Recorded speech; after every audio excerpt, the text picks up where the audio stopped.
Hello, everyone. This is episode 2 of the Mange Party Podcast. We back. What's up, everybody? My name is Jordan Marcy. I'm Carson Padley. And this is the Mange Party Podcast. It's episode 2. Episode 2. Remember episode 2? Yo, Attack of the Clones? Nah, this is better. This is episode 2 of the Mange Party Podcast. We really hope you enjoyed episode 1. We're new at this. We hope you're enjoying it. We're enjoying having it, So here we are again. What's up, Carson? What's up, dude? Just sipping on this nice beer over here. Yeah, we're starting it off again with a beer review. What do you pick for this week, my son? Went with new River Horse one I just saw came out. Haven't seen it yet. Jersey Mist Double IPA. Yes, Jersey Mist Double IPA. I saw this at the store the other day, and it caught my eye, but I was on the way out, so I didn't get it. Actually, they had it over at Uncorked. And, did? Yeah, I saw it there, and I was like, ooh, what's that? And I'm like, maybe next time. So I'm glad it happened today. But yeah, it's awesome. It's half lemon, half lime sort of IPA. It's very, I like... refreshing in a way. Yeah, it's very much, refreshing is a good word for it. It's got, I'm a big citrus fan, so it's got a nice mix of lemon and lime, heavier on the lemon, but then again, it's a lot of lime. It's almost perfectly balanced. Yeah, because you can really taste the flavor of the lemon comes in and it kicks out with the lime. Yeah, it's a nice finish there. It definitely doesn't seem like it's 9.3 like it says, which is another plus. It feels a lot lighter than your typical heavy double IPAs. So, overall, another fantastic beer from them, as always. River Horse, man, would you agree they're probably one of your favorite? Oh, they're definitely one of my favorites. Been one of my favorites for a while. But just recently, I've been doing a lot more, seasonal stuff, like these IPAs and stuff. They didn't do that a lot, but they just started doing it a lot, which is awesome because they're all really good. I know we mentioned last time the Hippo's Hand is another good one. Oh, God, it's just, can't say everybody must go out and try it. It's so good. The best. That purple pink can thing. I know, their design concepts, wonderful. Yeah, that's what I love about them, too. It's labeling. Yeah, they're out of Ewing, New Jersey, right? Yeah. Yeah, I want to go there. You said you went there, correct? Yeah, I went there, dude. It's cool. I'm pretty sure it's bigger now. Oh, I would hope it is. Because they distribute to a very large area now. But yeah, it's a really cool place. The tour was actually probably one of my favorites because I got the most information that I did from your typical tour, I remember. Yeah. I don't remember. It's just like he got a lot more into detail and talked about, I guess your little, more expanded, general tour. Yeah, just the history of the operation, all the brews, and all that good stuff. A lot more history of the people who worked there. And okay. Stuff. So it was pretty cool. Interesting. But definitely a place to check out. Yeah, we need to go there. I need to make a pilgrimage. Draft there, dude. That's all. Oh, God, the growlers right? down, fill them up. And it's reasonably priced too, which is nice. Yeah, always. I'm very surprised, especially for what you're getting. Yeah, and it's a 9. What is it? 9.0? 9.3. 9.3, really? Wow, yeah. See, they 12 bucks, for a 4-pack, 16-ounce can. That's not bad. No, it's not bad at all. Yeah, they really make some strong brews over there, don't they? They do, but this one doesn't taste like it's super strong. It's got a nice finish. Super hazy, too. Yeah. Yeah. Yeah, Jersey Mist. Good, very apropos Jersey title. Mist, it's great. Great can, too. Yeah, it's nice. It's very nice.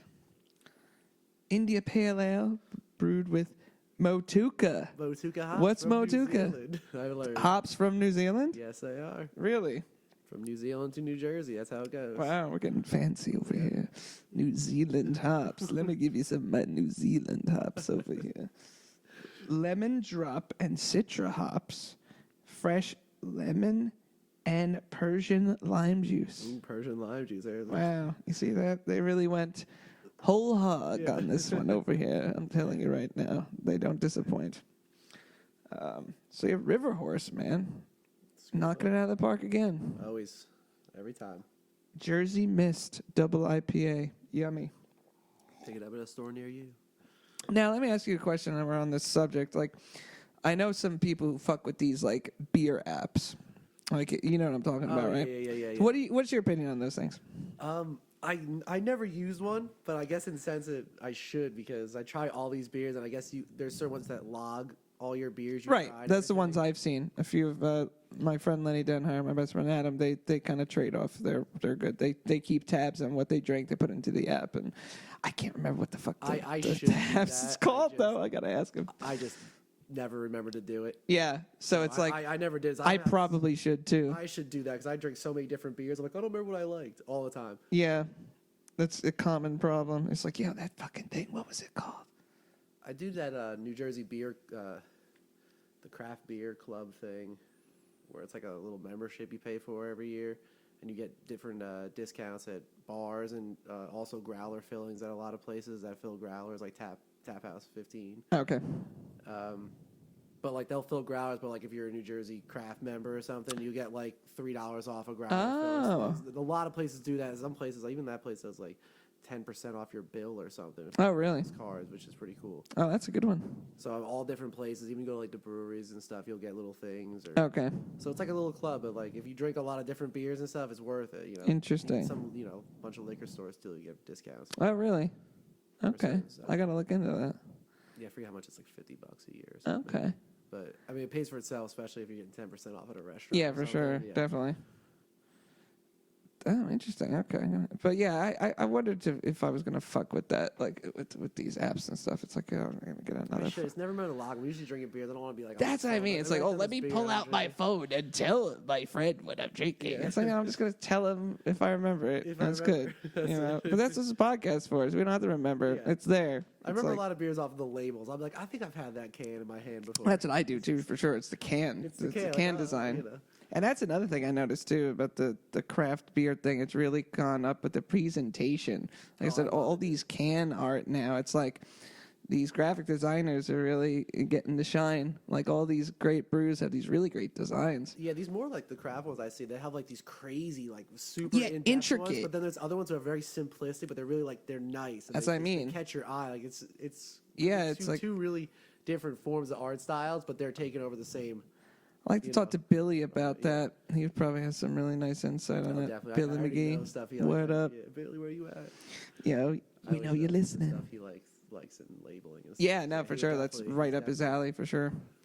But yeah, no, that's the thing, man. It's like like I said, the last couple of years especially, I noticed just like an upkeep and like this like really high, just really good design. And even they've changed their designs a lot. Like their normal beers have like the hippo ones that are kind of simplistic, but like these every time they do one of these IPAs or whatever they do, these special ones, they always have different artwork and they're a little more like the hippos and like the lime. It's like little cool things. This is a little more like reminds me like the Natter Days. It pops. Yeah, for sure. The flamingo. If you haven't tried Natter Days, everybody. I still haven't. It's a strawberry beer. It's I want to try. We got to do that next episode, at least part of it, because like I got to try. I didn't even know about this. Everybody, he just told me about this the other day. I didn't believe him. Because we were discussing Natty and just how fucking ridiculous it is, and how it's one of those beers where like there's always a period of life for Natty that everyone goes through. It's not the worst beer, though. No. I want to be clear, though. It isn't the worst beer. I would agree with you on that. It's definitely not the worst. But like it's one of those unique beers in the sense that when you think of Natty or Natty Ice, you're thinking of. That's incredible. Look at that. He just showed me the can. It's just like, it looks like something you'd buy at Wawa. It's the best. But, Natty just is emblematic. I know it's different for everybody. For me, that just reminds me of my early 20s. It's like college, whatever. Exactly. Natty is just cheap, dude. Natty Lights in college. But the Natter Days got the pink flamingo on them, strawberry beers made by. So it is a beer. Natural Light, yes. It is. Interesting. What's the percentage on that? I think it's probably like 4 and a half. So it's probably the same. 4.5. It's probably put flavoring in it. Yeah. I drank a few of them. They were all right. Yeah, it's Jordo reviews this is coming soon. Yes, we'll review. We'll split a 12-pack. We'll do good review on the Natty Light.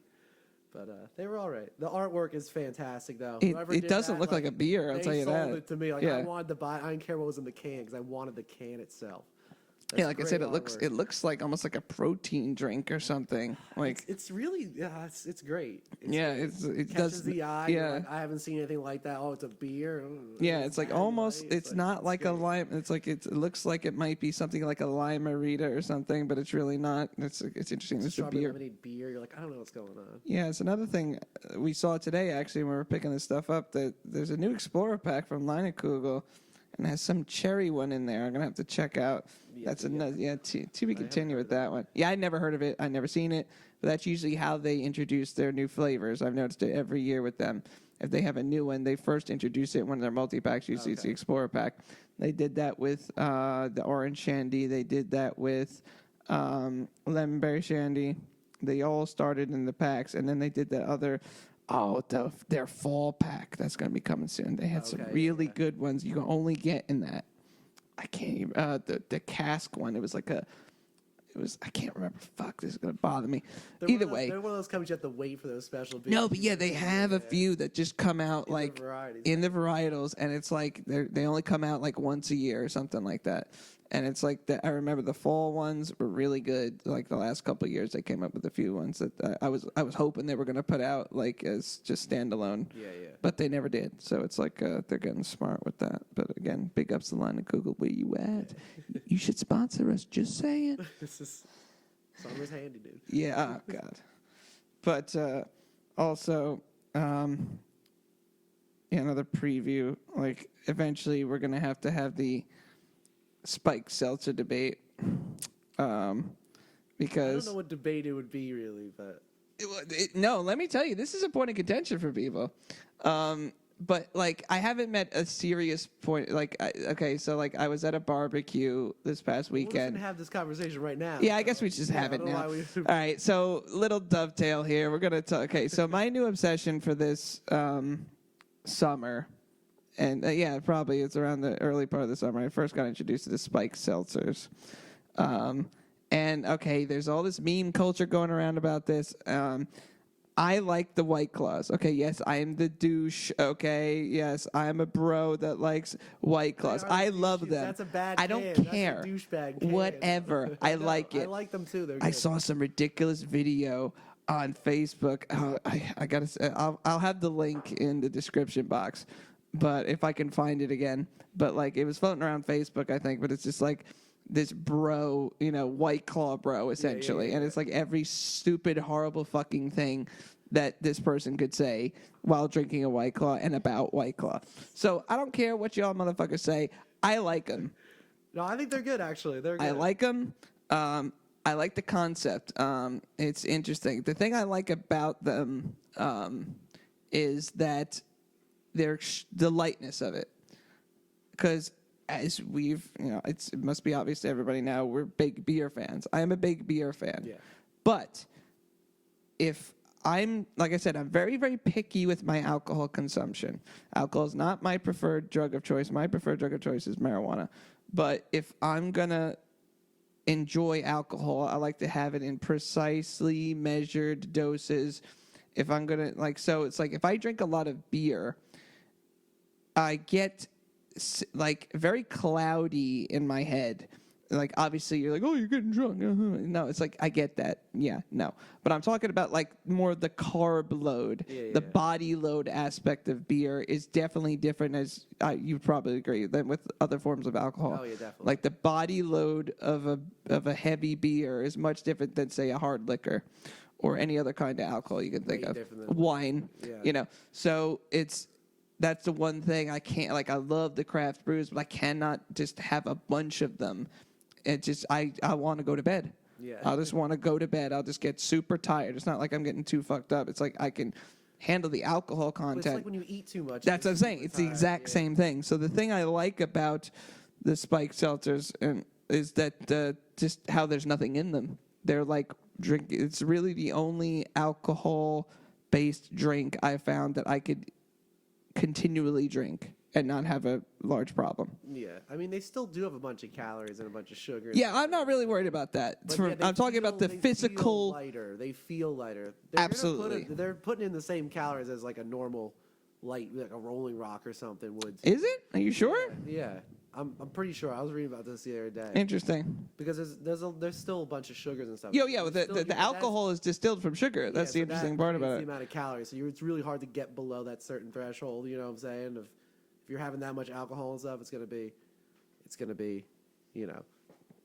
Yeah, but to me it was an interesting. It's funny because I went like I alluded to before. I went to this barbecue over the weekend, and all the a bunch of the females there were hating on the White Claws, and I was funny because it's like usually that's considered, the bitch drink. You know what I mean? It's like, and so it's funny hearing these chicks being like, I hate them. I was like, what are you talking about? And then I almost brought them because I knew that they hated them. I ended up not doing that, but it's just interesting to see this. I find like one of my big interests in life is like cultural shifts and just like cultural like oddities. Yeah. And like I'm finding like it's like certain things and like are just emblematic of certain cultures, and it's funny how something like an alcoholic drink becomes this whole meme. And it's like this whole thing. And now there's other companies, too. Like I saw one today. I can't remember what it was called, but it was basically like another bougie seltzer kind of thing. I heard about it. Somebody told me. Fucking up. There's all different ones. Yeah, but I don't like the Truly. Truly's okay, but they have this strange aftertaste that I'm not digging. I like the White Claw. There's also this one. This is going to bother me. It's a Jersey brewery company. And you were telling me about this. I was telling you, but That's I can't remember what it was. I gave it to Billy the other day, so him and Michelle could have it. But that was really good. It was like a hibiscus and something else. It was really, it was just very real tasting and like really light and crisp. Came in like a tall can, like a 16-ounce can. But that was really good. It's gonna kill me that I can't remember the company. I'm gonna figure it out. And they have like I think it's like 25-ounce ones. Oh, the big ones. Yeah, no, it was. I was at a gig, and I saw the place I was doing a gig at. This bar was selling them. I was sitting at the bar with my friend Scotty. Scotty, what up? And me and him are big fans of the Claw, and we saw one in the cooler. We're like, what the fuck is that? I'm like, yo, do you see this tall boy? And he's like, is that? I'm like, is that real? He's like, I think so. And yeah, they make 24-ounce fucking White Claws. Like, crazy. Yeah. They go down easy, dude. But that's how I am with beer, though. Like, I can crush Rolling Rocks, but the White Claw and stuff will get to me before the Rolling Rocks. Really? In terms of, like, the stomachs. That's yeah. I feel like it's more carbonated, I think. Yeah, no, it probably definitely is. So that'll get to me before Interesting. I get full. Yeah, that's human biology is very interesting. Everybody has their own peculiar mix of biology and how it's different, dude. My metabolism's through the roof, so I need the beer to just burns itself off as soon as it goes in. So I don't get too full. So we are at Mange Party. I guess the verdict is in. We like the spiked seltzers. Yeah, I don't mind them. I'm not gonna go out and drink them all the time, but if I see one, I'll be like, oh, I'll have that. It's fine. See, that's the one that's just hanging. Like I have, like you see in my fridge. It's the way. So I have the hanging around drink and then the serious drinks. Yeah. So it's like right now I got the Hippo's Hand. Hippo's Hand's always right next to the White Claw. Yeah, I always have a stash of it. I'm always just picking it up every time I see it. And then I have the White Claws for just fucking around. But if I want to be serious, I got some good. Again, shout out to River Horse again. Yeah. But it's like that's kind of how I approach my alcohol. It's like it's alcohol is one of those things. And eventually, I want to have my sister on because she's an alcohol expert. But it's one of those particular drugs that one of my big interests in life is pharmacology, and alcohol is one of those. Is a very, very interesting drug if you look at it on a metabolic level because it has all these different body effects. Most drugs have a very shorter list of body effects in terms of just subjective effects and metabolic effects and all this stuff. It's like some people, again, the one that's analogous and actually is more is nicotine. Because certain people, they smoke to wake up, they smoke to go to bed. It's like if you talk to somebody, they always have a way in which they consume that drug. Yeah. It's probably the widest spectrum of use. Alcohol is probably second in terms of like its ability to pair with food, its ability to just act as a social lubricant. And it's close. Those two would be close. Yeah, for sure. But like, you're not hearing most people who drink say they drink to wake up. That's true. You know what I mean? So it's a little more, and I think it's cultural too. No one's gonna nobody thinks it would be weird if you wake up and smoke a cigarette. Like, it's like for some reason. But if I said, if I say, I woke up and you pull the doors, I woke up this morning and got myself a beer, it's like, then you're like, okay, we're gonna be thinking a few things about you as a person. Yeah. Not that whether that's a good thing to do, you can have that debate and that's fine. But it's still I would say it's probably number 2 though. But it's alcohol is a very interesting drug in the sense that it's wide spectrum of metabolic and effects, but also its ability to how it fits within culture in terms of how it's used in a very particular, you can either have your natty or you could have something like this. Wide spectrum of use. It's if you look at something like marijuana, we're getting there now because of the way culture has evolved around it, the way that business has evolved around it. But that's something that's new. It's only been around for the past 10 years max. Yeah. So we're getting there. But with alcohol, there's a whole culture that's been long established for the gourmet aspect of alcohol culture. And so there's a deep mine to well there. Where it's just so many different varieties of ethanol, essentially. Yeah. So it's rare because it's you think of marijuana, for example. Okay, now that we've gotten technology to a certain place, you could do edibles, the oils, the tinctures. There's various methods of consumption. You can do it a lot easier now that you used to be able to do it. Correct. You could still make a lot of those things, but it was a lot more work, and the consumer was different too. Oh, for sure. You have the pens and Dude, all that. those are just a game changer. Yeah, that's let's just highlight that for a second. Okay, we're jumping around, but I don't give a fuck. So that's what podcasts are for. Wednesday night. But seriously, the vape cartridges for THC products are one of the greatest If I could meet the person who came up with this, we should give him a Nobel Prize. Okay, that should happen. It's one of the greatest inventions man's ever come up with. I'm sorry if you're a cannabis enthusiast, this is a game changer. It's one of those things that it's been around for a while, but to actually condense it into a small personal device, that's what I'm saying, when you're that's what I'm talking about. It became game changer. They used to have the same, but there were bigger mechanisms, what I'm saying, but still that concept of having those just battery powered, electric powered, just hot, vaporizer thing. Yeah, but I mean, they're finally handheld device though. That's what it did. Dude. They're really finally. I think they finally gotten to a place with the dry herb vapes. They're actually there. I tried 2 different ones in the past, say 2 weeks, and they're finally there. That was the one thing that's taken the longest to get. Because they would work technically, but you would always be burning the product a little too hot, I felt. Yeah, it depends which one you had, though, because I have one that has the option to put either just the cartridge in or to have the dry herb, or if you want to put something else waxy in there or something. But it has different temperature settings. And not like the temperature settings on those big brick vaporizer things, as I like to say. They have screens with temperature. It's they have low, medium, or high on this. So depending on what you're burning, you change it to different temperatures. So if you're burning it too much and you're getting that bad burn, you change it to turn it lower to kind of tweak it out. But that's what you're saying. It's a newer thing. Yeah, no, they've gotten a lot more dialed in with that because that's all temperature controlled. For sure. Point. And it's, like I said, technology is totally changing. Obviously with the cultural acceptance of cannabis use being an all-time high, it's just. It's a good thing, but it's if you look at it in terms of ethanol culture, it's ethanol, the drug. That's essentially what alcohol is. It's ethanol, but there's so many varieties. You got your wines, you got your beers, you got your liqueurs, your liquors. And like I said, there's so many, your cordials. It's tons of different things. So it's really interesting to see. Like I said, it's interesting to watch because me as a person, I think I've been more focused on it's easier to focus on the negative aspects that alcohol culture brings out, but it's you have to look at it as a standalone. This single drug affects culture and the world in such crazy ways. Yeah. It's like it's I love trying to do that, like trying to view an object in the way that it.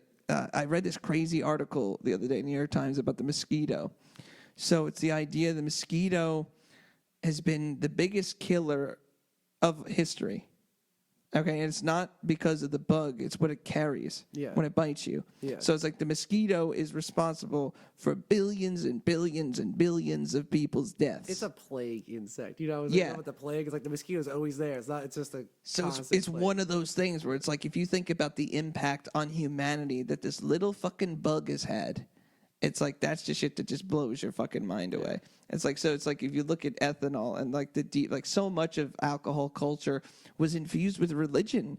Yeah. At the beginning, monks were the first people to brew beer. They invented champagne. Like all this stuff is like was steeped in. You know, you think of the Bible. Jesus turned water into wine. Like wine is part of the sacraments in Judaism and Christianity. To the world's biggest religions, like you can't say that about pot. You know, I wish you could, and it should be, but it isn't. So it's alcohol holds a certain place in man's culture that very few things do. Yeah. It's one of those things, and think about it. It's just a man-made. It's. I mean, the drinks themselves are man-made, but it's harnessing ethanol. But it's just it's a natural process of fermentation that we just figured out how to hone and make into these crazy things. So it's like drink it, but we also can put it in our fuel. Yes, so that's what I mean. It's like it's a strange thing. It's not just one. It's not just for drinking. Yeah, it's other uses. Yeah, it's like you tweak some molecules and it becomes the fuel for your vehicle. You can drink. It's like right. It's a weird thing. Yeah, and so it's like even within myself, it's like that's why it's like me and my sister are very, very different people. And she's much more in tune with alcohol culture than I am. I'm more based on just it's like I know what I like and you know, I find out new things that I like, but there's a whole side of the actual art of alcohol. Yeah, it gets really deep though. Like as everything does. Everything, you know. But that, like I said, there's hundreds and hundreds of years of history behind this stuff. Of people, like I said, Maynard James Keenan was just on Rogan's podcast again, and he's he makes wines. Just listening to him talk about just the intensive process that goes into making these wines. Wine was invented about 8,000 years ago. Yeah, so that's what I'm saying. It's been around forever. It's been used in cultures forever. Yeah, so it's alcohol. Not all cultures, but certain cultures. Like I said, it's like we can have serious discussions about the negative aspects of alcohol culture, but I think you have to just. There's negatives and positives to alcohol culture in history, though. Now it doesn't have the positive effect like it did back in medieval times when they were drinking it instead of water because it was. Because they were worried about getting diseases. Yeah, so there was a point when it was like helping, you know what I'm saying? Now we're not at that point. We have fresh water and everything. Yeah, exactly. We're drinking it for its other reason. Yeah. And like I said, it's like that's a whole separate conversation too, but it's like I very much, like I said, I have to kind of remind myself sometimes where it's like, because I'm such a big advocate for the pot, but it's like there's a side of me that really does appreciate just the long history of human interaction with ethanol. It's very interesting. That's a really long history to compare, you know. That's what I mean. And it's like marijuana, I would say. Well, I think that has more to do. Like I said, that history exists, but it hasn't been codified as well as alcohol history because of its place in culture. If you go to the East, you know they've been using marijuana. They found fucking seeds in some pipe that was like thousands of years old in China. Yeah, so it's like the stuff has been used just as long. It's just that it hasn't been codified in culture the way that ethanol has. It kind of split in cultures though too. I feel for sure certain cultures that would adopted one way and I mean the first big marijuana people were from India and China. Like those are the guys that really it's like they have deep rooted cultural association with just like the mechanics of cannabis. Yeah, and just like it's a big part of their culture, even with the eating of cannabis, the holy bahang in Indian culture, and just like I said, the hashish is really deep in Middle Eastern culture as well. So it's like they knew what was up back in the day. It's just the way that cannabis has been just held back and culturally, it's just kind of like I said, that history hasn't been codified in the West as much as the East. You think that has anything to do with environment, though? Is there places that could grow it easier? I'm sure that's definitely. I guarantee that's part of it. The culture got adopted later for a sense, just that environment. It's probably definitely a factor for sure. But I think one of the biggest factors that it's just it's been demonized so much more than ethanol has. The culture around it. But on the other hand, look at prohibition. I mean, that's one of the things that we actually tried to do away with. You know, it's the beginning of the war on drugs, one of the worst ideas in human history, created the majority of the organized crime that we have in this country. But again, it's like, so even that, again, that was an attempt by a piece of, it was an attempt by a certain group of people to outlaw something. Yeah. To basically go backwards in time and say, hey, no, this whole thing that we've been using for thousands of years, you can't do it anymore.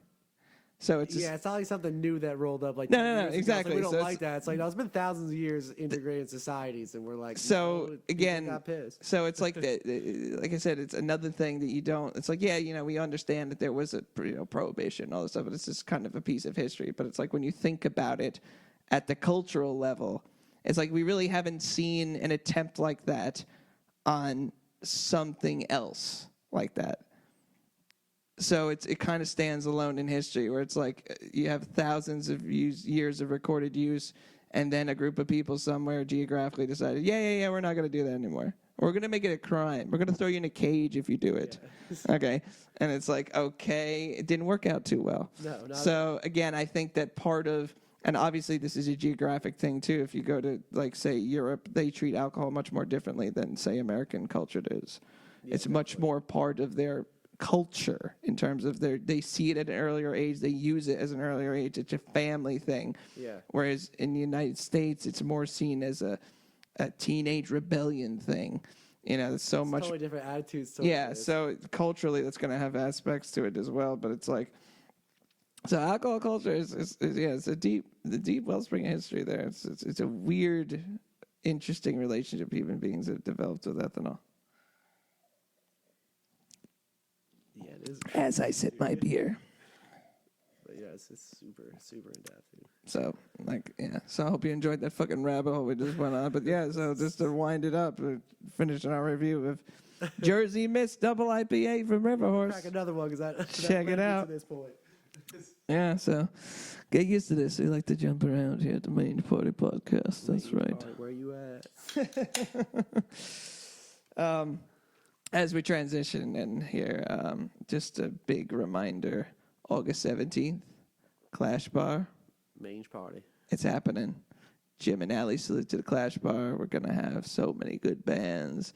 We're going to have special guests. We're going to have all kinds of stuff that I probably don't even know about that are going to happen. These people are cooking it up every day, let me tell you something. But, just a really good lineup of bands. We got ourselves, Mange Party. 6 to 8 Mathematics, the Strip Down Aces, and the premiere of Paul Malden Defendants. Clash Bar, Harding Avenue, Clifton, New Jersey. Check it out. It's right near White Castle. That's where we go after the show. So we'll see you there. Every time, motherfuckers. Yo, shout out. Got to give a shout out to the Clifton White Castle. Clifton White Castle. You always hook us up. Yo, always hook us. I'm telling you what. Just be nice to them. They'll be nice to you. Just saying. So, I get to go to a concert last night. It'll be last night. When you hear this, it'll be later. But say the date then. Well, I guess it would have been the 30th of July. One of my favorite bands is the Flaming Lips. They're a really, really huge band for me. And one of those bands that it's like, I'm sure you have this, and I'm sure people listen have this too. So it's like a lot of things and people you don't remember how you got introduced to. So like even some of the closest people in your life, I'm sure you don't remember meeting them. Would you agree? Some of them. I don't know. I have a really good memory of meeting people and weird little stories of like all these little things when I was like younger and stuff, especially people I met when I was younger. Oh, bless you. But maybe, I don't know. Okay, you just ruined my thing, but that's fine. I'm sure some people. No, I'm all about it, dude. But I'm sure somebody's had a experience where they had a deep relationship with someone or something, and they didn't really remember how they got into contact with it. The Flaming Lips were a band that I have a totally perfect memory of coming into contact with them is because of, okay, you remember those CD clubs, Columbia House, Yeah, we mentioned and that all this last time, I'm stuff? pretty sure. Yeah, those are the best though. Yeah, so I was a member of one of these things because it was a fucking steal. You got like 10 albums for $1 or something like that, or $10. The membership was like whatever the membership price was, and then it's like if you do the membership, we'll give you the Yeah. $10 for this. Yeah. But if you add it up, it's like that's cheaper than just going to the store. That's what I mean. It was a strange deal. So it's like, for me, a music lover, I saw this. I was like, this is a fucking steal. I was like, yeah, I'm going to fucking do that. But like, so I was looking through that and I saw this band called the Flaming Lips, and I was like, what the fuck is this? And I put it on the shelf. I was like, I want to do this, but I don't know. And this is right around the time the Batman Forever was coming out. Okay, Batman Forever. Okay, one of my favorite silly Batman movies, because there's all kinds of Batman movies. Okay, but this is the beginning of the Joel Schumacher era of the Batman series, and what an interesting era that was. We could have a whole episode on the Adam West. I love Adam Yeah, West. I mean that's Batman. Is to segue. Batman's my favorite, probably my favorite superhero. I'm not a huge superhero guy, but I would say Batman's my favorite for a bunch of reasons, and definitely the different, I guess, ways they portrayed him throughout this whole history. Like, Yeah. I love the Adam West, totally campy 60s one, but I like the Christian Bale one too. I just love how they portrayed him in that way. My favorite's the Michael Keaton. Yeah, so when you look at it that way, it's a whole different look at it. So many different looks at it. Even the cartoons they made were good. Oh yeah. So there's a lot of deep history with Batman, a lot of good stuff. We can go on board with Batman one. Oh yeah, that'll be a whole episode in itself. But one of the reasons why I like Batman Forever was that it had a killer soundtrack. One of the best movie soundtracks, in my opinion, in recent ages, maybe ever. Okay, on that soundtrack, you had one of my favorite U2 songs. U2 is one of my favorite bands, and had the track "Hold Me, Kiss Me, Thrill Me, Kill Me." The only place you could get that was on that soundtrack. I actually recently got the single for Record Store Day last year for Record Store Day, Black Friday. They released it on a 45. I think it wasn't a 45. It was a full LP. And you had actually one of the artists we referenced last week, Offspring, Smash It Up. So many great songs on this album, and one of them was a song by the Flaming Lips called Bad Days. And it's one of the few in the movie you actually hear it for the longest in the movie. And it's during the scene where you first see Jim Carrey kind of transitioning into the Riddler, where he goes home to his apartment and he's shuffling around and he's fucking moving all. He's seeing him getting crazier and crazier, and he goes up to that fucking thing, and the Riddler like kind of like that thing in the box and is laughing at him. That whole scene, this song was playing, and I remember hearing it, and then I remember getting the soundtrack and listening to it. It was one of the coolest songs I ever heard, and it was one of the weirdest band names I ever read. I was like, the Flaming Lips, who are these people? I was like, I remember seeing that in that catalog. So I got that catalog, and there was a record called Zyreka. It was 4 discs meant to be played simultaneously. So I said, I need to fucking own this. So that was one of the 10 albums that I got with the Columbia House. That counted as one album, though, right? It did, and actually, that edition is out of print. You can't get the edition of that album anymore on compact disc. It's out of print. It's been out of print for a while. I have it. Thanks, Columbia House. You're the shit. I love that vintage collection shit, bro. Even I'm getting into that. I got killer vintage CD collection, son. I hate that it's vintage. I still use CDs in my car. Fuck all y'all that stream, whatever. That's a whole other episode. We're not going there. That's a great debate for us, though, because I love streaming. I think it's a great. No, babe, but I love it, dude. that's a whole right episode. That's a whole night. But That's the Natter Days night every day. yeah, right. Crushing Natter Days. Natter Days about the music industry. Yeah. Oh wow. How much time do we have? But so the Flaming Lips is such a huge part of that's the beginning of my relationship with them. And this was the late 90s, I guess, in 98, I guess that movie came out, something like that. I don't know. Jamie, look that up over here. Don't call me Jamie. I have a name. You can call my name. I'm just kidding, Or just say Mange. Yo, Mange, check it out. Mange, Look that up right now. what Look you it up. got? Either way, that's where I began my road with the Flaming Lips, and I've been a fan ever since. 95? Really? That's when that. Wow. Yeah, no, what am I saying? Yeah, you're right. Yeah, of course. So I was just hooked on them, and for years just listened to them on record, and then I went to my first show in 2006 at the Hammerstein Ballroom.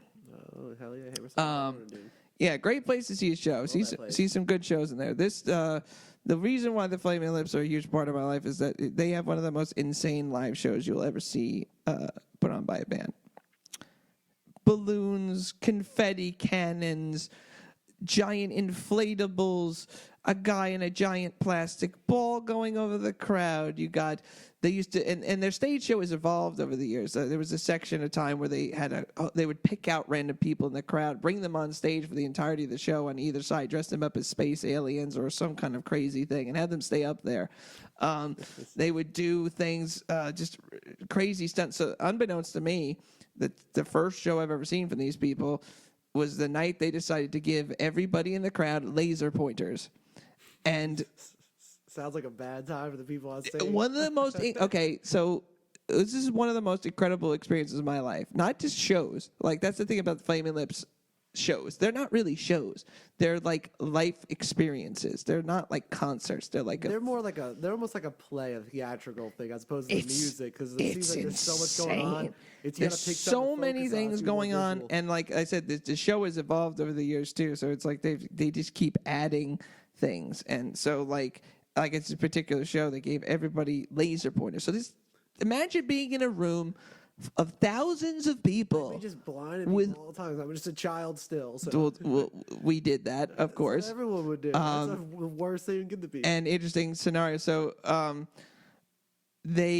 at this show, I got to see the Lips for the first time. I got to see Deerhoof open. I don't know if you ever heard of the band Deerhoof. You would hate them. You would absolutely hate them. Okay. I definitely will. It's the reason why we're on a podcast. We know each other very well, and like we're very opinionated on things. I hate their name, but you would absolutely hate Deerhoof. Okay. I love Deerhoof because they're so super fucking weird. But we could go on about Deerhoof, but they're just a really unique, strange, awesome band. But I got to see them open for the Lips the first time. I got really into them as a result. But at this show, I noticed, I knew that Sean Lennon was a big fan of the Flaming Lips, and I actually saw him walking around backstage at the show because of the way they... You can't miss him, dude. You see him, you're like, I know that. Yeah, and so I go to my best friend, and I'm at the show with him. I'm like, yeah, that's Sean Lennon. And he's like, oh, wow. So we immediately began to shoot him in the eye with a laser pointer, as we were doing with most of the people and the bands that were there that night. It was ridiculous. The reason why they gave us the laser pointers was that there was a certain point during the show, during the song Vein of Stars, which is from their album At War with the Mystics, which I've been listening to all day, actually, as a result of going to the show last night. But during the middle of the song Vein of Stars, Wayne held up this giant mirror, and he wanted everyone to shoot the laser pointers at the mirror. If you look on my Facebook, I got a whole lot of pictures from this show.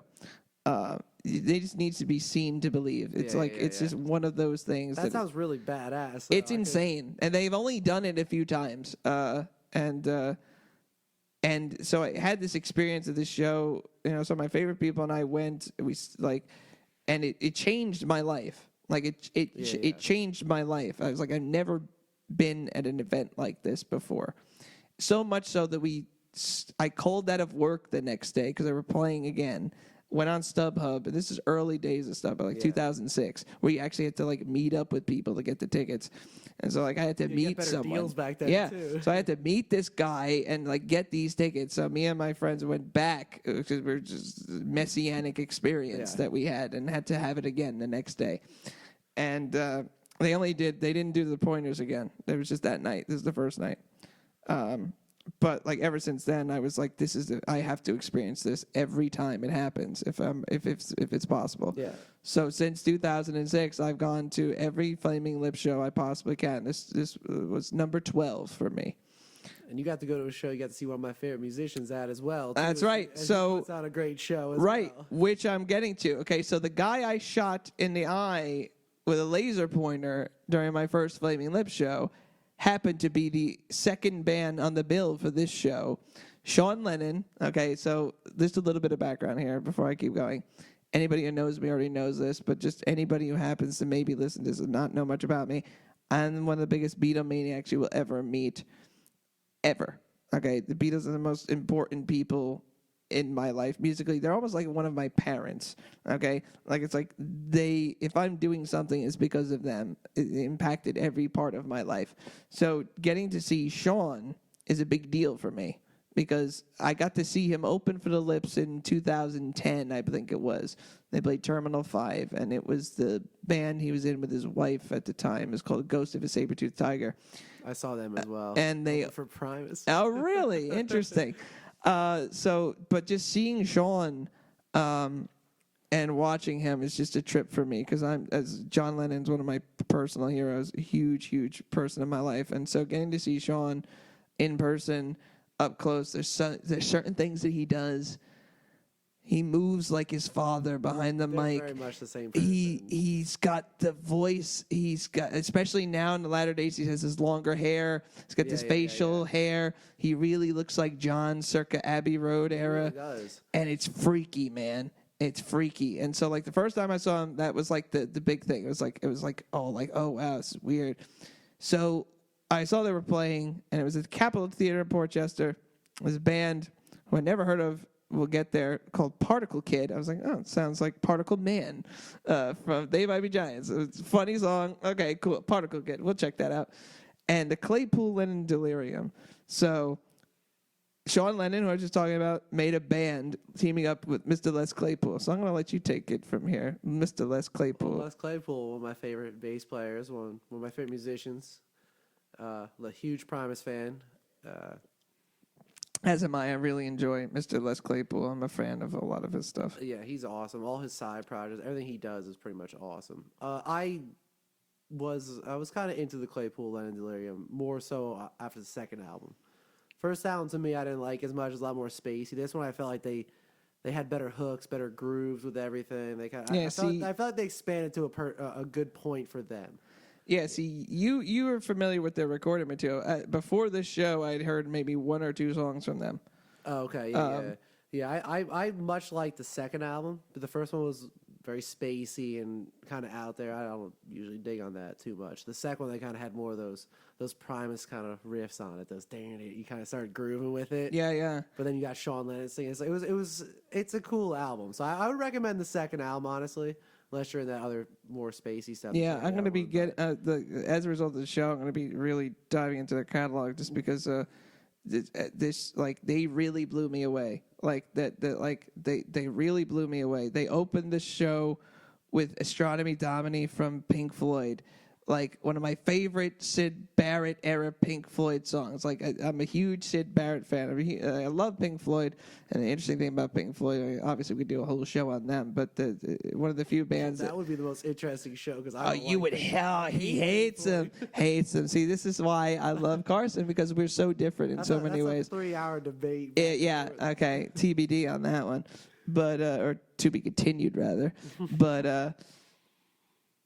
So they did these crazy covers throughout the night. Is this the Flaming Lips or no? This was the Claypool and Delirium, okay. And again, just like watching them together was such a weird thing, because Les Claypool looked like a cross between a bird and a Canadian mounted policeman. Did he have a vest on usually? No, he had it was almost a vest. It was like this weird. I have a picture of it in the video version of this podcast, but. His hat made him look like he was this fucking Mountie, and then his face, like he looks like a drawing, like Ralph Steadman. You know who Ralph Steadman is? He did all the illustrations for Hunter S. Thompson stuff. Yeah. He looks like really something does. that Ralph Steadman drew. Like he looks like this a fucking cartoon character. Like this image right here sums it all up. Yeah, that's like it. Look at him. He's just fucking awesome, bro. And then someone like Sean Lennon, interesting. It's one of those matchups that it's like you wouldn't see coming, but once you see it, it makes total sense to you. I thought it made more sense on the second album. I thought they really blended both their styles together better.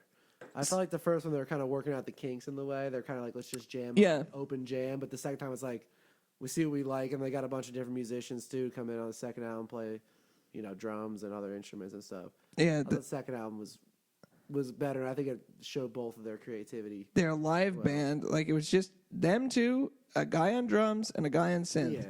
And I don't know. I got to look into who these people were, but they fucking killed it. The guy at synth is probably someone who plays for one of his side projects. I bet you anything. I gotta look. And the drummer, like I said, if you're a drummer, you're playing with Les Claypool, you got to be on your shit, man. Yeah. Like that would intimidate the hell out of me if I had to be the drummer for Les Claypool. Oh yeah. Like you're talking about the rhythm section god. Like it's like being a drummer. I have cultivated like many interesting relationships with bass players. The relationship with the bass player and the drummer is one of the most important relationships in a band.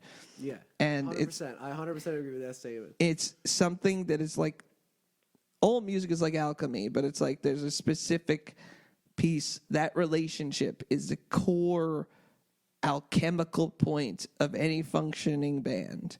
Yeah. It's like if you don't have that cultivated relationship, shit is not going to work correctly. I got to play with a drummer who's going to be killing it and doing his thing and adding the right stuff.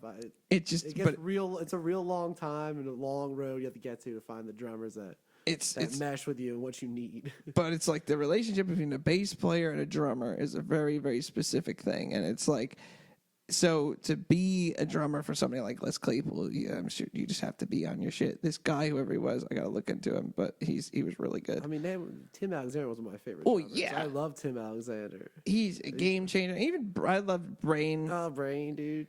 Jay Lane was cool Jay too. Lane is great. Okay, that motherfucker plays with Bob Weir. Yeah. Okay, like that guy could play with anybody. Like it's just one of those things. It's like that's why Primus is such a weird. I think Primus is interesting because you went from a drummer like Tim Alexander, who was a very heavy metal drummer. For sure, hard hitter. He was hitting China cymbal breakdowns in 1989. Yeah. No one hit China cymbal breakdowns at all then. Not in the he popular was like the music of world. Breakdowns. Yeah, in a lot of ways, for sure. But then you went from him to someone who could like Brain. He's like all poppy and like really beat snare oriented. It's like, you create a whole different band, but still have the same rhythm section going. One guy the changed. Drummers changed so much of the sound. Yeah, because they played two different styles, like 100% two different styles. It's a lame thing to say, and I can't remember who said it, but it's like they said the drummer's the heartbeat of the band. So when you change a drummer, you're doing a heart transplant.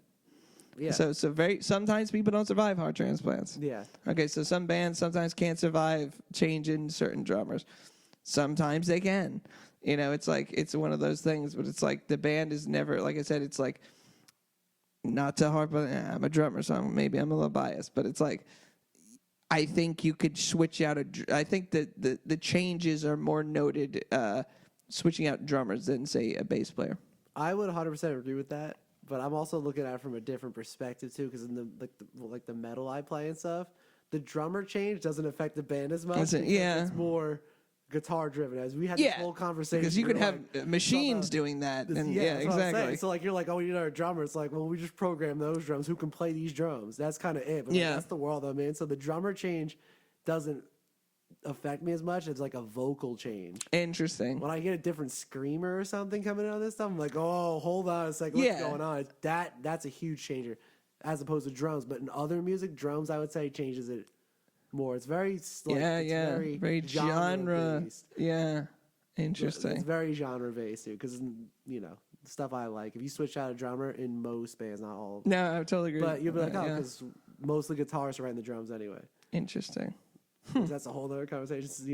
Programming drums where it's live drums, guitar tones. We got a lot to talk about here. Bass part, Wednesday nights. Episode 2, so we'll get there. But but long story short, this guy who was playing with them was really fantastic. They ended up playing more killer covers. They did "Court of the Crimson King" by King Crimson, and later on they broke into "Tomorrow Never Knows" by the Beatles. Like it was really cool, and it's cool because that was one of the ones they jammed on it a bit before you even knew what it was, and but like there was these little things that were happening like they were kind of joking around about the fact that like they had this weird repertoire going between the two of them. Like they were like very jokey. They had these pet names for each other, and like they were just riffing the whole time. But in like the beginning of the show, he was like joking around about it. Like Les pretended to be the guy with the famous dad, and like so they kind of made a joke out of it. But within the set, there were like these moments where they were doing this homage to like the Beatle thing, where like at one point they were doing this jam, and it could have been just me, but like they pulled out this riff that sounded a lot like Taxman, and then like Les had one of his basses was I don't know if it was a Hofner, but if it wasn't a Hofner, it was a custom that was based off a Hofner.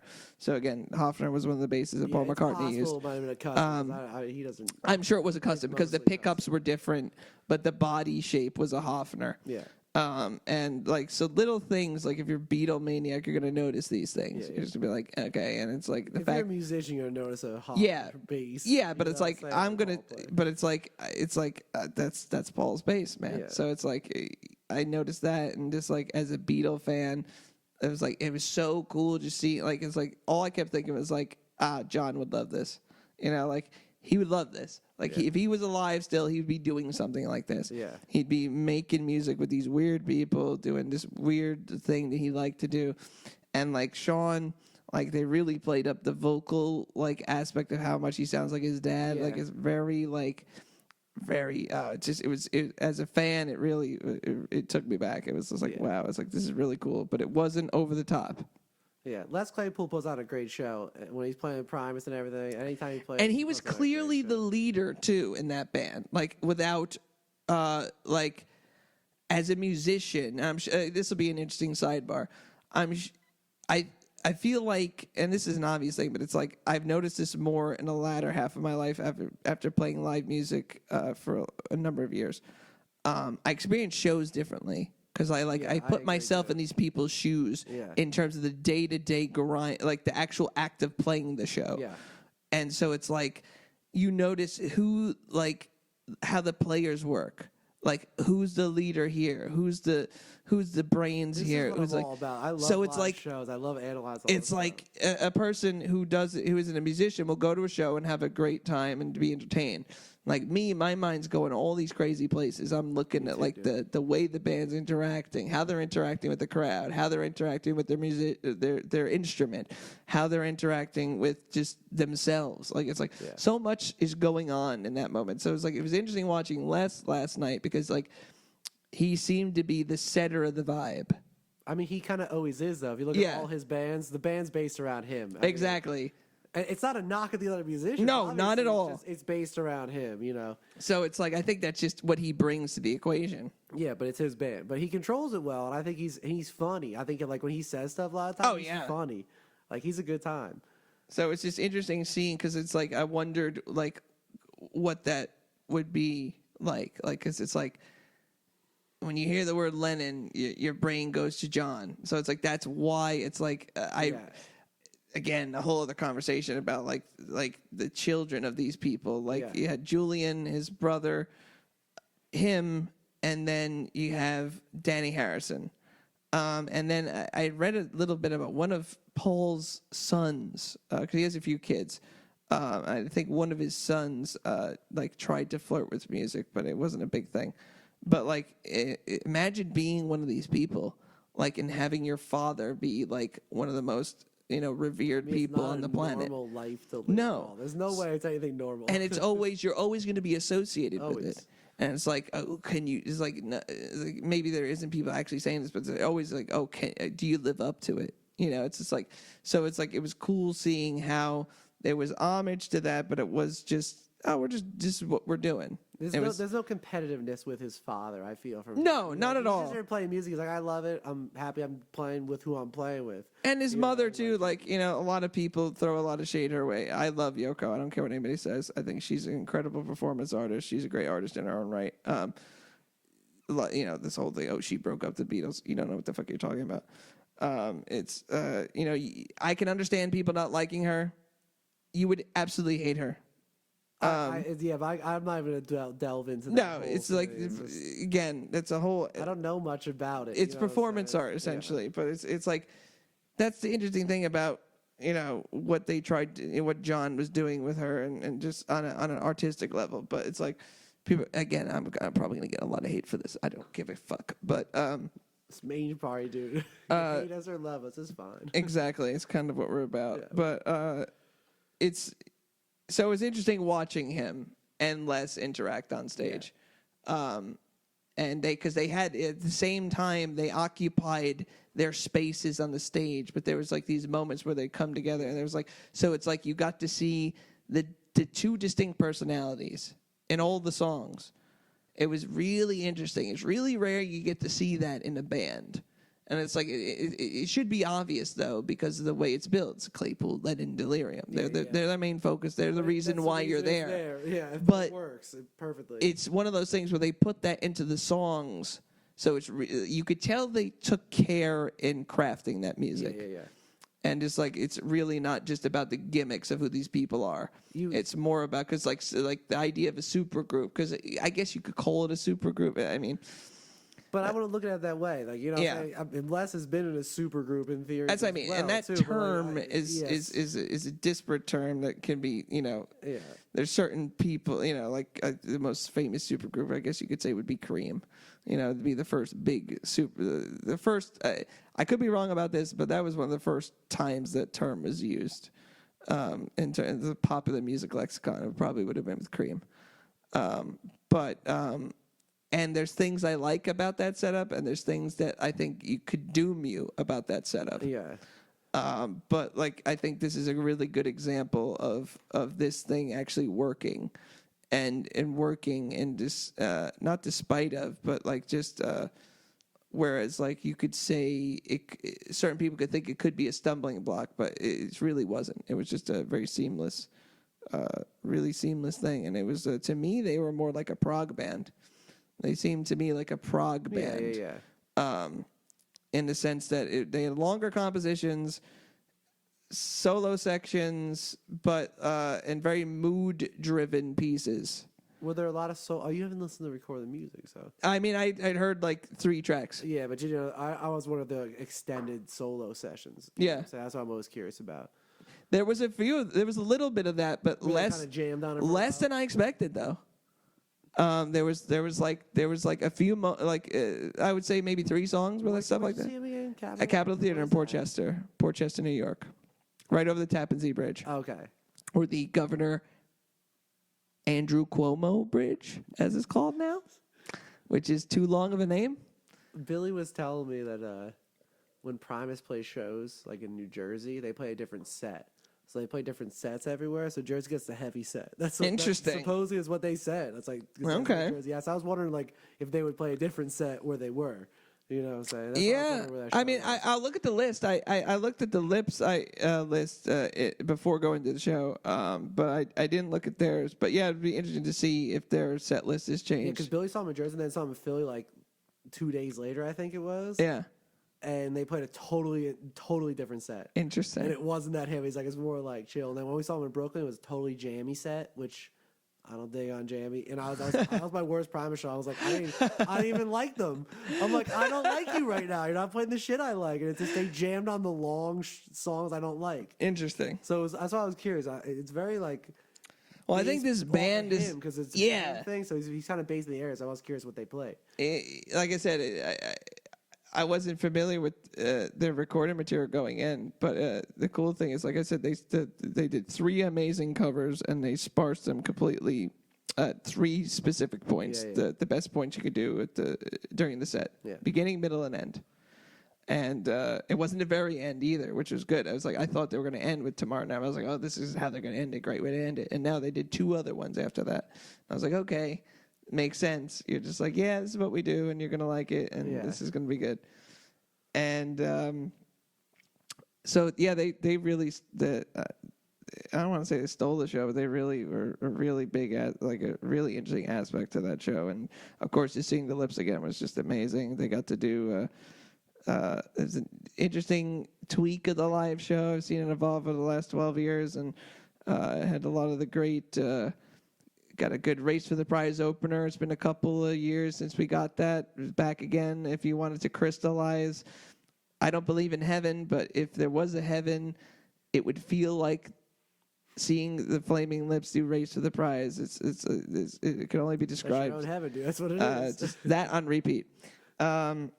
And they were doing they did one new song for their new album, The King's Mouth, which is really cool. And then they did, it was really a career retrospective in a lot of ways. They kind of touched all aspects of their chronology. Okay, I like that. Yeah, it was really cool. Especially when they've been around for a long time. I appreciate that. Yeah. Fans lose that to some degree. So it was a lot of that. It was much of that. I got to shake Wayne's hand during the show and got that moment on video. Crazy. He was on the Unicorn, came by. This guy, I've had such an interesting relationship with Wayne Coyne just from going to all these shows. Actually, this show was actually the first show he didn't do the ball. And What's the ball? Okay, so he started this at Coachella in 2000, middle thousands. I'm not sure the exact date. So Wayne Coyne, the lead guy in the Lips, would get into this giant inflatable clear ball and roll into the crowd. And so he's one of the first people in pop music to do this during shows. And so since he did that at Coachella, that was the first place it was ever done. There's a great DVD I own about it's just called Coachella. It was basically a documentary of two. I think it was a compendium of 2 years from the Coachella Valley Music and Arts Festival. I want to say it was 2002, 2003, 2004, somewhere around that block of time. I was shopping at Walmart and I saw it, and I was like, dude. huh. And like this DVD has become such a huge part of my life and many other people's lives because like it became what I call the come up video for me and a bunch of other people. So I'm a big fan of psychedelics, and this is my come up. This is what I do when I'm coming up. I put that DVD on, and it sets the mood for everything. I've been doing it for years. So, this show was actually the first show, and since I started seeing them, that he didn't do the ball. But he's rolled over me in that ball. Yeah. Like, I don't know, fucking at least 6 times or more. So just it's been very interesting experiences with Wayne Coyne over the years, and it was fun. It was show number 12. Got to shake his hand during the show, and 12, capturing on film at the same time. It's a very interesting experience. Is that your most seen band? Number 12? Yeah, I think so. The only one close would be Dr. Dog and Jeff Rosenstock in various incarnations, whether it been Bob Music Industry, Kudrow, or himself. I have to get back to you on that, but I think it's a tie. I think the Lips win. Yeah. But yeah, it's the Lips, Dr. Dog, Jeff Rosenstock in terms of amount of shows from a single band. My closest is Coheed. I think I have 10. Really? 10. But I don't need to say. I'm done with them now. You're done with them now? I've seen them enough. I'm already done. Okay. You know me. I do. Everyone else it makes sense to me. Yeah. I'm good. They're great, but I'm good. And a side note, Particle Kid, like I was saying before, I had no idea who they were. They were the opener. I went in. They put on a really good show. The whole time, they're very psych rock, but had these poppy hooks in there. How many piece band were they? You remember? They were a 4-piece, and the front guy, I thought sounded a lot like Alex Turner for the Arctic Monkeys, one of my favorite bands, mixed with Billy Joe Armstrong. Which I don't really like that much. I know. But it was the parts, the little bits of him that I do like was in this guy. Funny story about him is that as we're walking out, again, I see him standing by his merch table. So I go up to him and say, "Oh, nice job," shake his hand, and walk away. Today, I'm talking with my friends, telling them about the show, and they tell me it's Willie Nelson's son. He's part of Promise of the Real. So Lucas Nelson was at the show last night. I found out watching his Instagram story. I'm going to see Promise of the Real next week when they open for the Rolling fucking Stones, which I'm going to go see. And then I get to see Ringo fucking Starr on August 11th. There's going to be a segment on the show about that experience because it's going to be tomorrow. Then we'll skip it. We'll skip it. We're going to skip Ben Folds tomorrow. We love Ben Folds. Yeah, we got to see him last year. It was great. Yeah, Cake was bad, but he was awesome. Oh, God. We could have a whole episode about that show. I was going to segment before when he was talking about Go for it. good stage performances. Trying to give away a tree to a human being Bro, at a show. Like, and then arguing about things with the crowd for 20 minutes. This is what Cake did. Cake did this. People in the crowd were living. We were all living. He just started going off. It's like, I want to give this tree to somebody. 20 minutes. 20 minutes. They started yelling at people. People like, play some music. But, like, I actually went online, because I do this a lot. I go on Setlist FM, a really great thing that people do. It's great. I love seeing those Setlist. I'm like, I remember that and, show. I just like, you know what? After this experience, I was like, what the fuck was this set? Because it was like, I couldn't remember what they played because I was like, they didn't do much playing. And so I'm like, I got to find out what the fuck is up with that. So I go on Setlist FM. I'm checking out I was like, all right, do they have a listing for this Cake show? Because for years, a little background, I've been hearing about how good of a live band Cake is. So many of my friends, they're just like, oh, yeah, they're so great. I've seen them twice. I love them. They're a great band. Oh, so great. On a great show. So We're hearing this for years, right?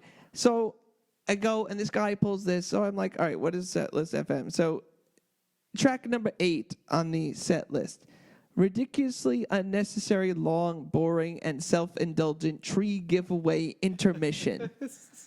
That says it all. But how many other songs they play around that? That's the real question. 10. Yeah, it was 10.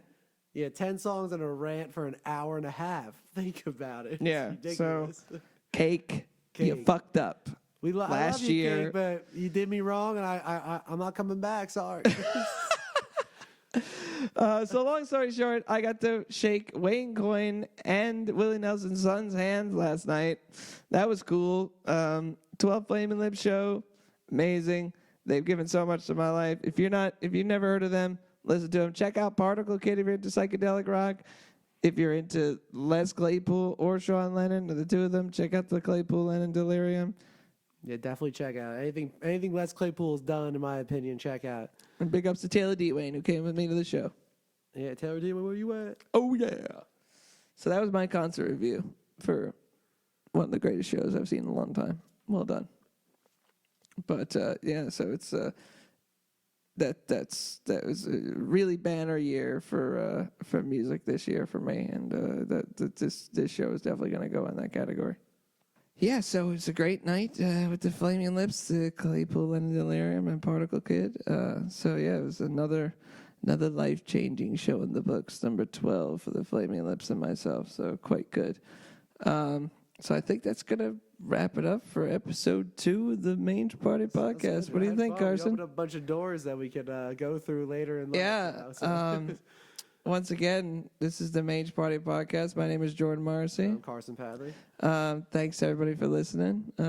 If you didn't know, which I'm sure you do, but just in case you don't, we're called Mange Party. We're a cover band. We're going to be playing a few shows coming up, one of which is on August 17th. Like I said before earlier, at the Clash Bar, Harding Avenue, Clifton, New Jersey. Some of the greatest forces in rock and roll in the New Jersey tri-state area will be there. And it's a event that's put on by one of our favorite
This has been a great night for episode 2 of the Mange Party Podcast. Mange Party Experience, maybe. Yeah, well, you know how it is.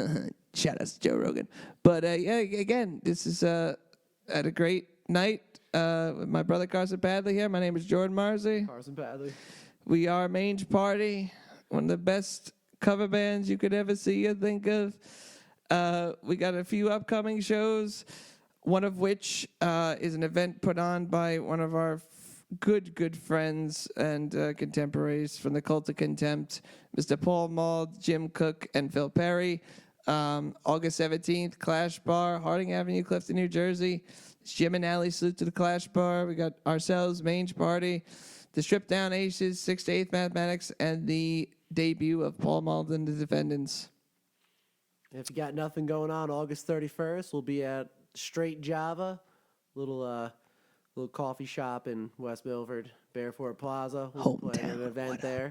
So we'll be there for hours. Come hang out, come get some great coffee, and come chill.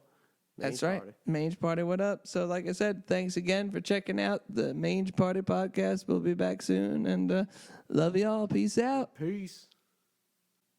Hey, thank you guys for checking out Mange Party. We're going to do a cover for you. This is a hit we had back in the day, not us, but a different band, BB Mac. But this is Back Here by BB Mac. Thanks for checking out Mange Party Podcast. Come check us out at Clash Bar, at Straight Java. We'll be around. And on the internet. And on the internet, always.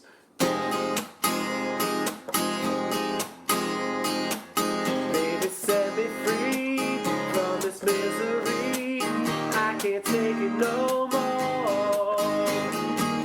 Since you went away, nothing's been the same. Don't know what I'm living for.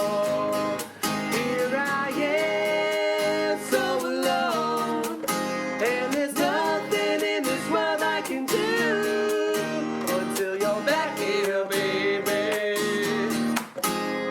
Miss you, want you, need you so until you're back here, baby. Yeah.